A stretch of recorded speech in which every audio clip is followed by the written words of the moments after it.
Shabbat Shalom all, and want to wish long life to Sue Gold. She has Yortzeit this Shabbat for her father of blessed memory, Eliezer ben Moshe. So traditionally, rabbis used to speak only twice a year, gave sermons twice a year on Shabbat Shuvah and on Shabbat Hagadol. I don't know how we fell into this terrible, terrible habit of having sermons every week. On Shabbat Hagadol, they would teach the laws of Pesach. On Shabbat Shuvah, they would give the community over the head, really sort of laid in thick about what terrible sins we've all committed and how it's time to do to Shuvah. And there was a rabbi, by the way, who was really good at this, and he was really laying it on, and the entire community was just, tears were streaming down their eyes. And there's one man sitting in shul, he looks at his neighbor, and his neighbor's sitting there next to him, absolutely stony-faced. He says to him, "What's the matter?" He says, "Everybody is crying." He says, "Don't you hear what the rabbi is saying?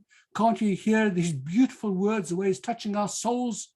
And the man says, "He's not talking to me, I'm not a member here." At any rate, tomorrow, I'll be giving a Shabbat Shuvah, not a shiur in the afternoon, but rather a sermon which we've given the title to, Coming Back is Hard. And tonight I'm going to just give a little snippet of it in abbreviated form and adapted for our online community. So although shul has been open for services for some weeks, Rosh Hashanah was really a watershed in terms of the large numbers of people who attended the various services, many of whom, by the way, have not been in shul since the first lockdown. And there was really a very palpable sense of the community coming together again. And I think that the return of people to physical community brings to the fore the role of virtual services, such as this Kabbalat service that we have together for the last 18 months every week. Some will argue that virtual services served as a necessary kind of workaround in the absence of being able to hold physical services, and that now that we're back in shul, their usefulness has come to an end.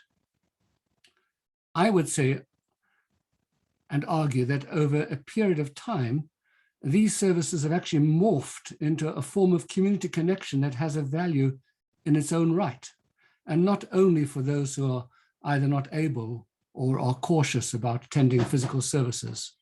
And so therefore, to my mind, there's a good reason to continue these services on Kabbalat Shabbat and on the eve of festivals, so long as people want to attend.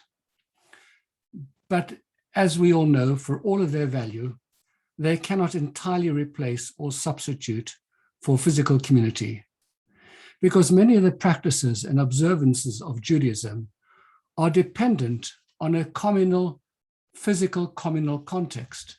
So although one can pray on one's own, the sages instituted communal prayer that requires a quorum, and only then can you say Kaddish or Kedusha or any of the other special sacred prayers. And similarly with other sacred moments, such as Brit Milah or marriage, and again, a minyan is required. And even in mourning and bereavement, the most private of moments, we are surrounded by people. As the sages put in the Talmud, Akol be'asara shechinte sharia, Aramaic, which means in the presence of 10, the Shekhinah is present. Because each of us has a spark of the infinite God within us. Bring those sparks together in one place, and they open a divine channel for God's presence in our midst. Because in Judaism, Kehillah, community, is not just about people coming together for a shared experience. The concept of Kehillah is actually about creating an entirely new entity, both legally and spiritually. So, for example, an individual who's ritually impure may not bring the Pesach offering. But if the whole community is impure, then they may bring the Pesach offering, because the community does something to change the status of the individual.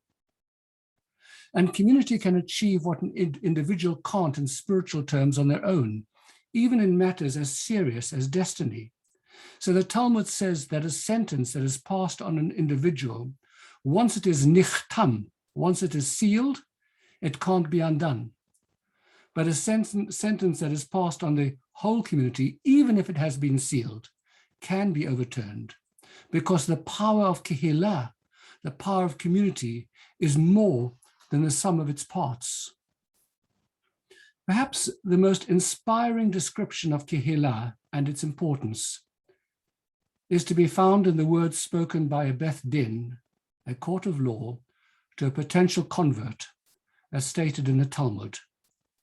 And the Talmud says, during this time of exile, when a convert comes before the court, this is what the court should say to them. What did you see that motivated you to become a convert? Why did you come to convert? Don't you know that the Jewish people at the present time are anguished and suppressed and despised and harassed, and hardships are frequently visited upon them?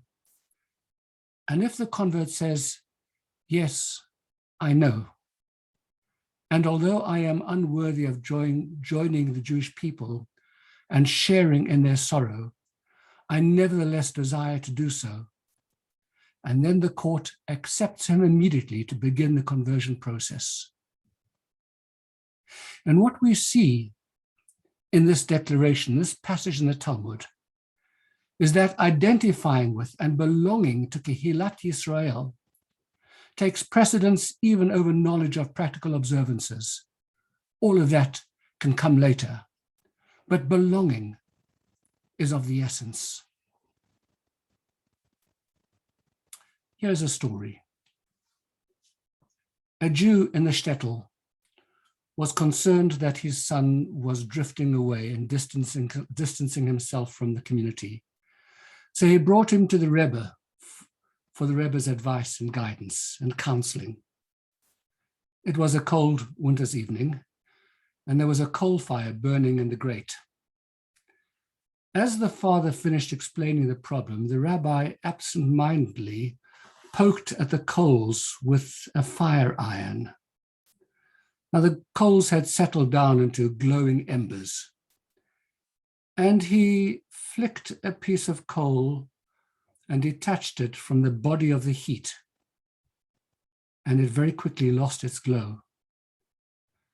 Yankele, he said to the lad, why did this coal suddenly lose its heat?